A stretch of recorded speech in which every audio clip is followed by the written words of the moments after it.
waxweyn meel walba oo qofkani tago maxaa mar walba dib looga sheegaa manaa ma maxay sababtu manaa why ya manaa haddii aad meel tagtid de haddii aad dadka u tagtid ku qanciyaan la joog haddii ku qancin waayaan ka tag muhiim soo maray xilliga duubidda aysan macnaha qaarkood dareensaneen laakiin qaar ay dareensan yihiin waan arkaynaa markii YouTube video la soo geliyo dadku inta ay subscribe raadinayaan ilaahay dartii subscribe igu saar in maxay ahayd haddaad nabi maxamed jacasha calayhi salaatu wasalaam subscribe ii saar haddii aad islaam tahay ilaahay jannada ha ku geeyo awlaad baari allah ku siiyo subscribe ii saar qof marka nolosha adag soo maray oo maanta markii jaranjaradii ugu horeysay uu soo istaago islaha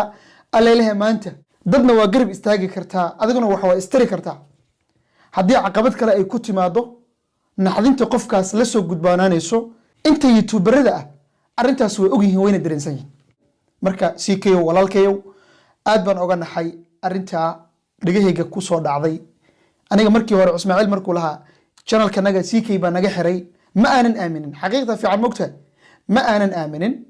waxaan islahaa ama cilado kala yimaadeen oo sidii sanadkii hore oo kala xasanto barintiisii ama cilado iska imaadeen dad dhalinyaro leeyahay wuxuuna iska dhaceen baan iska dhadhiciyay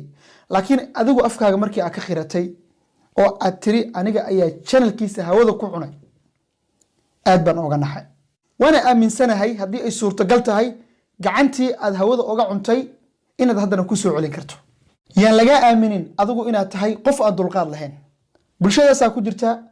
qof inta meel soo fariistay wax kaa sheegay yaysan ku xumaan gelinin